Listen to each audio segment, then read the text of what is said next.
చెంపకి చుక్కని పెట్టి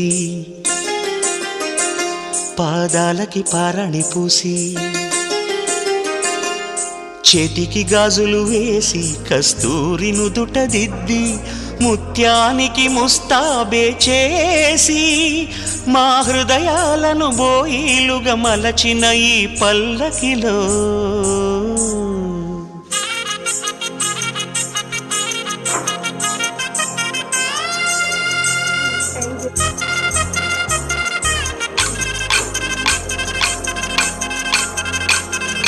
పల్లకిలో పల్లకిలో పెళ్లి కూతురు రాణిలా ఉంది,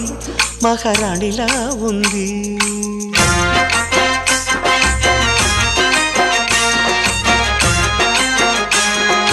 రాణిగారికి సిగ్గులు వచ్చే, రాజుగారికి చిరునవ్వొచ్చే ఈ ఇద్దరి